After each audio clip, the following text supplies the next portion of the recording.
صحابہ سے ایک دن حضور نے فرمایا طوبی لمن رآنی و آمن بی، کہ اس شخص کو مبارک ہو جس نے مجھے دیکھا اور میرے اوپر ایمان لایا۔ کتنا خوش قسمت ہے جس نے مجھے دیکھا اور میرے اوپر ایمان لایا۔ تو صحابہ بہت خوش ہوئے، لیکن حضور نے پھر دوسری بات فرمائی، وَطُوبَى سَبْعَ مَرَّاتٍ مَن لَّمْ يَرَانِي وَآمَنَ بِي، اور اس کو 7 مبارکیں ہوں جس نے مجھے نہیں دیکھا پھر بھی ایمان لایا۔ کہا اس کو 7 مبارکیں ہیں۔ یار چاند سامنے ٹکڑے ہوتے ہوئے دیکھ کر ایمان لانا بڑی بات ہے، اگرچہ ابو جہل پھر بھی نہیں مانا تھا، لیکن ایک چیز دیکھی نا، حضور کا چہرہ دیکھا اور پتھروں سے چشمے پھوٹتے دیکھے، انگلیوں سے چشمے بہتے دیکھے، اور جو ہے وہ سورج کو پلٹتے دیکھا، درختوں کو سلامی دیتے ہوئے دیکھا، کھجوروں کو۔ کیا منظر تھا کہ ایک اعرابی آیا اور کہنے لگا حضور میں تو آپ کو اللہ کا رسول تھا مانوں گا، یہ جو درخت پہ لٹکتی ہوئی کھجوروں کے خوشے ہیں یہ گواہی دیں کہ آپ اللہ کے رسول ہیں۔ اللہ اکبر۔ تو حضور نے خوشوں کی طرف اشارہ کیا تو وہ ٹوٹ کے حضور کے قدموں میں آ گئے، تو اس نے کلمہ پڑھنا شروع کر دیا۔ تو وہ کیسے منظر تھے، اقبال نے کہا نا، خوشاب و وقت کے طیبہ مقام تھا ان کا، خوشاب و وقت کے دیدار عام تھا ان کا، وہ ایک وقت تھا۔ تو کہا طوبی لمن رآنی و آمن بی، اس شخص کو مبارک ہو جس نے مجھے دیکھا اور میرے اوپر ایمان لایا۔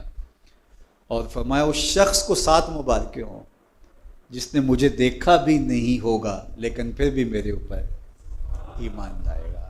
اللہ اکبر۔ وہ ہم تربوز لینے جاتے ہیں نا، جب ہم چھوٹے ہوتے تھے، اب تو کبھی لینے نہیں گئے، اس وقت 3 روپے 4 روپے کا ہوتا، تو یہ 3 روپے کا ہے۔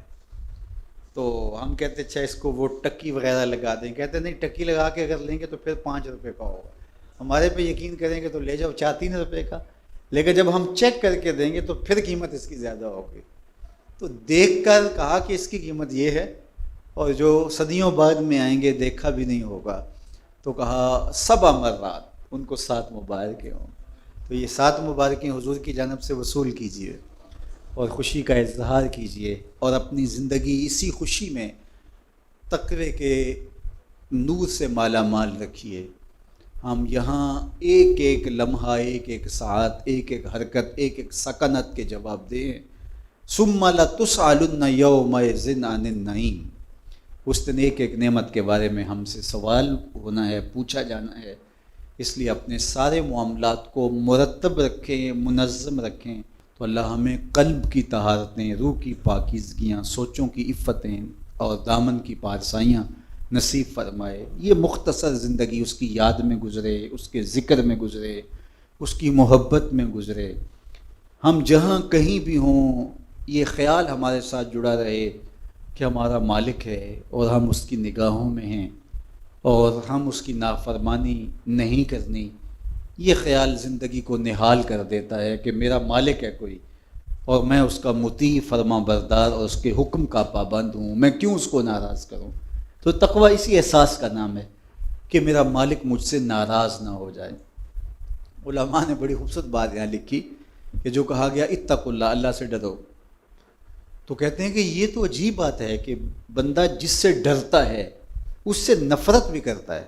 سانپ سے، چور سے، ڈاکو سے، لٹیرے سے ہم ڈر بھی رہے ہوتے ہیں، لیکن اگر وہ ہمارے ہتھے اس طرح چڑھ جائے کہ ہم اپنے آپ کو محفوظ سمجھ لیں تو ہم اس کو چھوڑتے بھی نہیں ہیں۔ تو بندہ جس سے ڈرتا ہے اس سے نفرت کرتا ہے، لیکن یہ کیسا ڈر کہ اللہ سے ڈرتا بھی ہے، اس سے محبت بھی کرتا ہے۔ تو کہا باقیوں سے ڈرتا ہے ان کے گزند کی وجہ سے، اور اللہ سے ڈرتا ہے اس کی ناراضگی کی وجہ سے۔ بندہ جس سے محبت کرتا ہے اس کی ناراضگی سے ڈرتا نا، روٹھ نہ جائے، ناراض نہ ہو جائے، میری زندگی تو اس کی خوشیوں سے ہے، تو یہ روٹھ گیا تو میری زندگی زندگی رہے گی۔ تو اللہ سے ڈرنے کا یہی مفہوم ہے، تقوی کا یہی مفہوم ہے کہ بندہ ہر وقت اس احساس میں ڈوبا رہے کہ میرا مالک مجھ سے ناراض نہ ہو، میرا مالک مجھ سے راضی ہو۔ یہ احساس اگر انسان کے ساتھ جڑ گیا تو پھر اس کے اٹھنے والے قدم ہمیشہ اچھائی کی طرف جائیں گے، اس کی زبان سے نکلے والا جملہ اللہ کی رضا کے دائرے میں رہے گا، اس کی حرکات و سکانات اس کی رضا کے دائرے میں رہیں گی، اور وہ کبھی بھی نافرمانی کی طرف نہیں آئے گا۔